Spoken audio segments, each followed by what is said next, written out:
So prepare to face the long arm of Imperial Justice.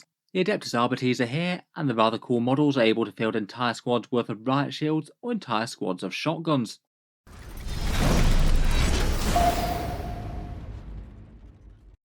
Hello and welcome back to Warspets Tactics, where today we've been talking about the Las Vegas Open reveals, and in this video I thought we'd focus specifically on the Adeptus Arbites Kill Team that Games Workshop has shown off in their preview. These models are going to be usable in Warhammer 40k and Kill Team, and I feel like the kit is a very nicely executed one, looking really good for the individual models, plus it sounds like they're going to be remarkably flexible, perhaps more so than the vast majority of kits in 40k in general. Plus they've even brought their pet dog along, so what's not to like? Let's take a look at the way that the models will be released, talk about the Exaction Squad specifically, and then look through all of the models that they've previewed.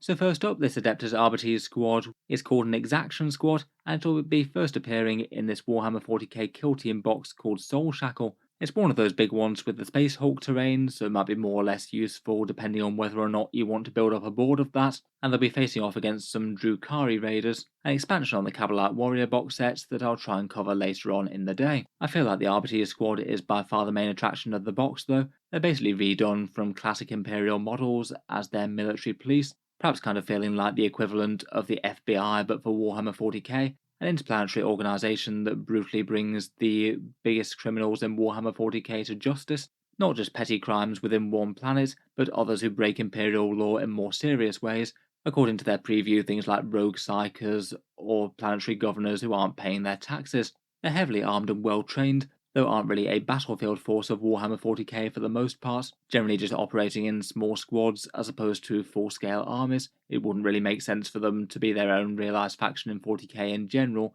which is why they're pretty ideal for a Kill Team release. I feel like the models are going to be going down very well indeed, kind of a mix of knightly aesthetics combined with military police somehow, with a bunch of golden Aquillas all over their models. As for pricing, we already have a pretty good idea of this. I'd be very surprised if the Soulshackle box wasn't the same as the previous Kill Team offerings, £130, €170 or $210 initially, though a whole load of the value of that is tied up in the other Kill Team and the terrain, so I feel like if you want these individually, it's often going to be waiting until the actual models come out separately. I think when they do, they're going to be around the price of £35, €45 or $60. The Kill Teams have varied a bit, but I wouldn't expect them to be any less than this. I guess that's kind of in line with Games Workshop's other offerings though for a squad of that size, and these guys do look particularly fun and flexible with a bunch of interesting spare parts. Obviously this release is mainly aimed at Kill Team. They'll have more in-depth rules for that game system, but they confirm that they will definitely be getting Warhammer 40k rules, and they'll be getting a digital download datasheet in a similar sort of way to the Imperial Navy breaches. We have already seen a few rules hints for them out of things like the boarding patrols rules. They're going to be agents of the Imperium, which should mean that you should be able to add them to any Imperial army, though my guess would be that they'll probably keep the rules fairly toned down. I don't think that they'd want to make them so strong that every single Imperial army somehow feels pressured to include a squad of Imperial police. In the preview, they actually gave us a bit of a teaser as to how the 40k datasheets would turn up as well.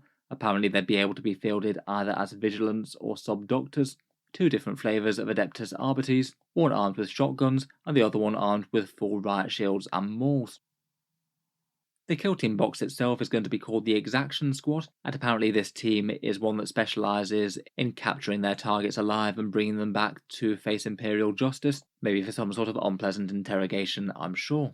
The models are really quite cool and we'll look through each one in just a second, but perhaps the best news for the kit was that it's incredibly flexible in terms of the amount of weapons that you can give them. Most of the Kill Teams have a generic weapon loadout that you can arm them all with. Apparently everyone can have shotguns in this one, and that's their Vigilant loadout, though I'm guessing it's probably every model bar the dog. On top of that though, every single model can apparently be armed with the Riot Shield and Shock Maul. They're called Subductors. You can get a proper squad of Imperial Riot Police on the board, it would seem. And then they said almost every single model's got the option of a different specialist build with different bits of kit to represent Kill Team loadouts, though I'm sure a few of the heavier bits will have special rules in 40k itself. They gave us a few names models, including the Proctor Exactant, who sounds like they're the squad leader. That guy was mentioned specifically in the boarding action special rules. On top of that, they've also got the Chirurgent, who I suspect will be the medic of the unit, plus the Cyber Mastiff also comes with a Leash Master, I guess a fancy name for the Imperial Dog Handler. If we take a closer look at the models themselves, I feel like these guys are really quite fun. They've got knightly type helmets with a single vision slit visor, some big fancy eagle gold plated shoulder pads, and what appears to be a fairly nice suit of carapace armour, all looking rather knightly there, and maybe not enormously less hefty than power armour.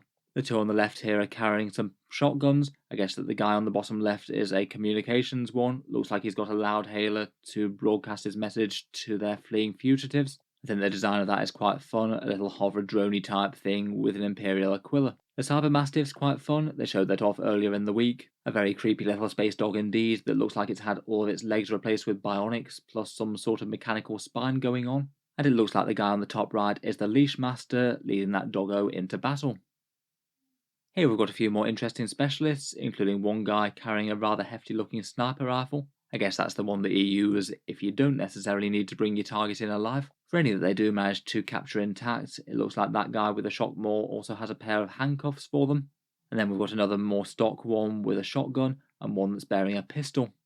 I feel like a few of these have a bit of a Judge Dredd type vibe going for them. Swift and Brutal Justice 40k style. I feel like the helmets and the shoulder pads in particular do kind of hark back to that. Then finally we've got this 4, it looks like it's a kill team of 12 I guess.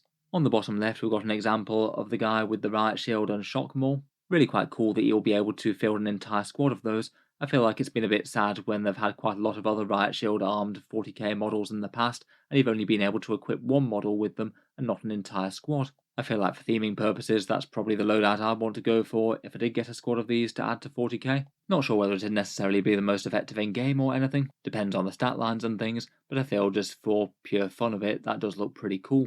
Otherwise, besides that, we've got a guy who looks like he's gesturing with a baton there, a heavy weapon guy who looks like he's armed with a snazzy looking heavy stubber. Don't know whether that'd be something like an Iron Hail one like the Space Marines get. It looks perhaps a bit more techy than your standard Imperial Guard issue one. And then on the bottom right, I guess that guy might be the Chirurgent Medic. He's got some vials going on, plus a little injector-like pistol. Overall, I feel like these are really quite fun, very well executed, and I think that they're going to be popular. Let me know your thoughts on them though. Do you like Games Workshop's take on their Adeptus Arbites? Or would you be tempted to pick up a squad of these either for modelling, Kill Team or 40k? If you've enjoyed the video, then feel free to subscribe to Auspex Tactics, where I'll certainly keep the regular 40k updates coming. I have covered the 2 big 40k box releases already this morning, so feel free to check out the one about the new Primaris models, which I'll link down in the video description. I'll aim to cover the new Drukhari kill team later in the day.